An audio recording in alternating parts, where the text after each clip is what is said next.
성경에 등장하는 주요 인물을 말하라고 한다면 당연히 히브리 민족이겠죠. 이스라엘, 유다라는 이름으로 창세기에서부터 계시록까지 그들을 중심으로 한 역사가 기록되어 있습니다. 동일하게 창세기에서부터 계시록까지 등장하는 또 하나의 세력이 있습니다. 창세기의 바벨탑이라는 이야기, 계시록에도 바벨론이라고 하는 명칭이 등장한다는 것 알고 계시지요? 바로 바벨론입니다.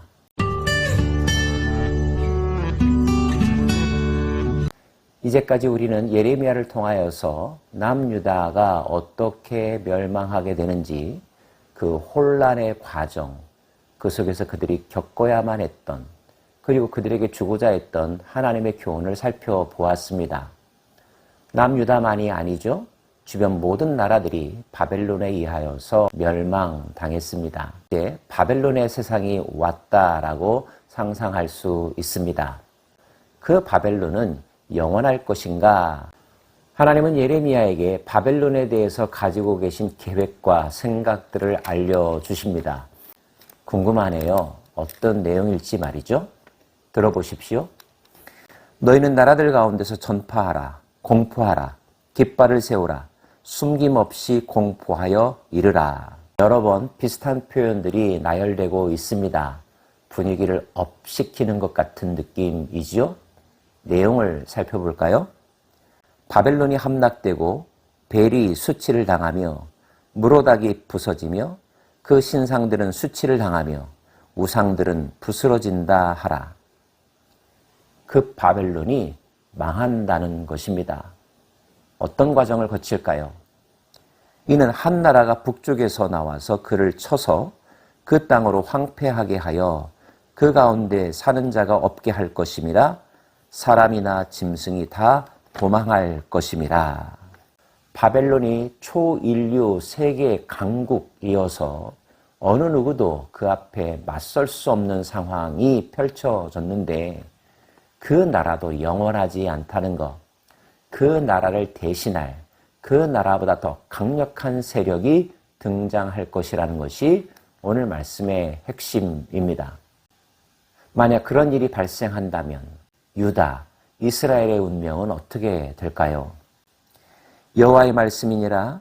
그날 그때 이스라엘 자손이 돌아오며 유다 자손도 함께 돌아오되 그들이 울면서 그 길을 가며 그의 하나님 여호와께 구할 것이며 그들이 그 얼굴을 시온으로 향하여 그 길을 물으며 말하기를 너희는 오라 잊을 수 없는 영원한 언약으로 여호와와 연합하라 하리라.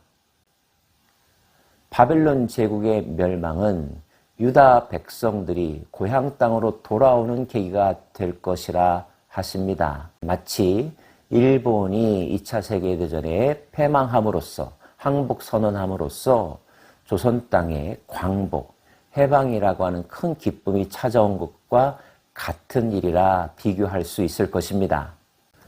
하나님이 보시기에 이스라엘은 잃어버린 양떼, 흩어진 양떼와 같았습니다.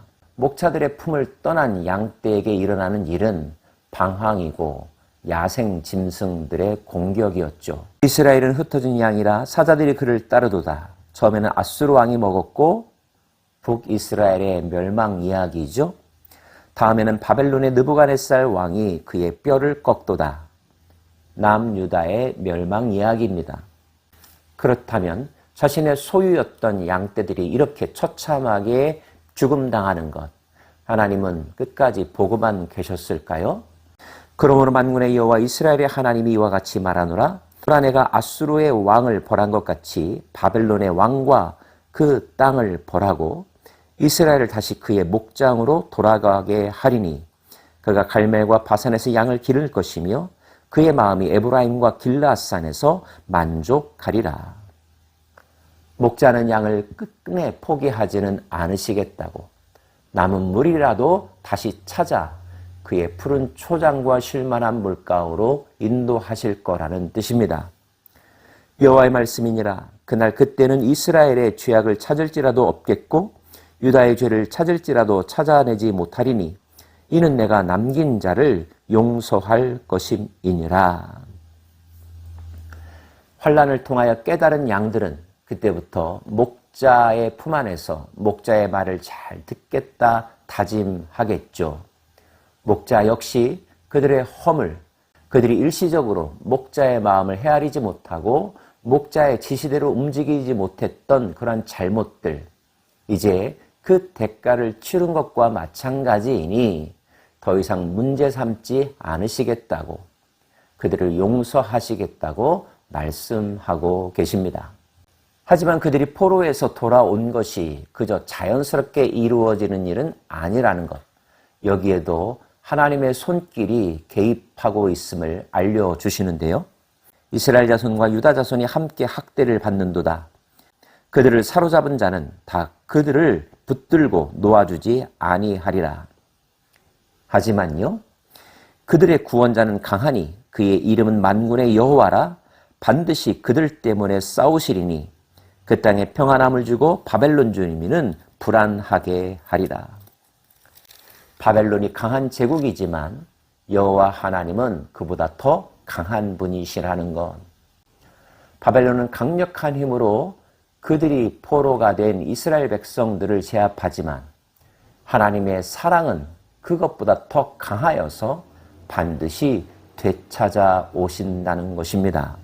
결국 여호와의 칼이 자랑하는 자, 아수르이며 바벨론 세력을 의미하는데요. 그들 위에 떨어지리니 그들이 어리석게 될 것이며 칼이 용사의 위에 떨어지리니 그들이 놀랄 것이며 칼이 그들의 말과 병거들과 그들 중에 있는 여러 민족의 위에 떨어지리니 그들이 여인들같이 될 것이며 칼이 보물 위에 떨어지리니 그것이 약탈되리라. 여호와의 칼이 이번에는 바벨론을 향하여 내리꽂힌다는 말씀입니다. 가뭄물 위에 내리어 그것을 말리리니 이는 그 땅이 조각한 신상의 땅이요 그들은 무서운 것을 보고 실성하였음이라. 하나님의 손길이 가뭄으로 그들 가운데 임할 것이라고. 하나님께서 소돔과 고모라와 그 이웃 성읍들을 뒤엎듯이 거기에 사는 사람이 없게 하며 그 가운데 머물러 사는 사람이 없게 하시리라. 보라, 한 민족이 북쪽에서 오고 큰 나라와 여러 왕이 충동을 받아 땅끝에서 일어나리니. 칼과 기근을 통하여서도 심판하시지만 다른 나라를 동원하여 바벨론을 심판하십니다. 바벨론의 왕이 그 소문을 듣고 손이 약하여지며 고통에 사로잡혀 해산하는 여인처럼 진통하는도다. 보라, 사자가 요단의 깊은 숲에서 나타나듯이 그가 와서 견고한 처소를 칠 것이라. 내가 즉시 그들을 거기서 쫓아내고 택한 자를 내가 그 자리에 세우리니 나와 같은 자 누구며 출두하라고 나에게 명령할 자가 누구며 내 앞에 설 목자가 누구냐. 결국 어느 누구도 바벨론도 하나님과 맞서 대항할 수는 없다고, 견뎌낼 수는 없다고 말씀하십니다. 그렇다면 바벨론은 왜 이렇게 멸망할 수밖에 없을까요? 그저 한 나라의 흥망성쇠의 흐름을 타는 것, 그것에 지나지 않은 것일까요? 아닙니다. 하나님의 분명한 의도가 바벨론의 멸망 속에도 작동한다는 것을 밝혀주고 계신데요. 바벨론아, 내가 너를 잡으려고 올무를 놓았더니 내가 깨닫지 못하여 걸렸고 내가 여호와와 싸웠으므로 발각되어 잡혔도다. 여호와께서 그의 병기창을 열고 분노의 무기를 꺼내면 주 만군의 여호와께서 갈대아 사람 이 땅에 행할 일이 있음이니라. 하나님의 큰 그림은 그의 소유된 백성들의 일시적인 일탈을 기회로 삼아 창세기 때부터 또아리를 틀고 있었던 사단의 큰 무리의 상징 바벨론을 올무에 걸려 넘어지게 하고 완전히 멸망시키는 것이었다고 말씀하고 계시는데, 이 원대한 큰 그림이 여러분 눈에 들어오십니까?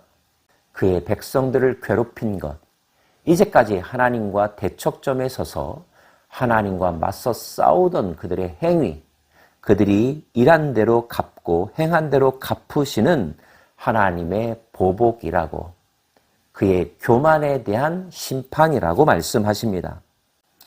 교만한 자여, 보라 내가 너를 대적하나니 너의 날 곧 내가 너를 벌할 때가 이르렀음이니라. 교만한 자가 걸려 넘어지겠고 그를 일으킬 자가 없을 것이며 내가 그의 성읍에 불을 지르리니 그의 주위에 있는 것을 다 삼킬 것이라. 결국 하나님은 징계와 채찍과 회초리로 이스라엘 안에 있는 그의 백성들 안에 있는 교만을 심판하시고요. 그보다도 확실한 심판의 칼로 바벨론의 교만도 소멸시키십니다. 그렇다면 그 이후에 펼쳐질 세상은 결코 하나님보다 높아진 것이 없고 하나님과 맞서 싸울 것이 없는 완전한 하나님의 나라로 평정되는 것이죠. 하나님의 나라는 창세 때부터 하나님의 꿈이었습니다. 그리고 반드시 실현될 하나님의 계획이었죠. 저와 여러분 안에 항상 이 비전이 가득하기를 원합니다. 하나님의 나라, 하나님 중심의 나라, 하나님을 예배하고 하나님 앞에서 모두가 평등한 나라, 그리고 모든 백성들이 하나님의 말씀을 청종하며 그들에게 주신 자유와 특권을 마음껏 누리며 사는 나라, 그런 나라의 백성으로 오늘도 살아갈 수 있기를 원합니다. 기도합시다.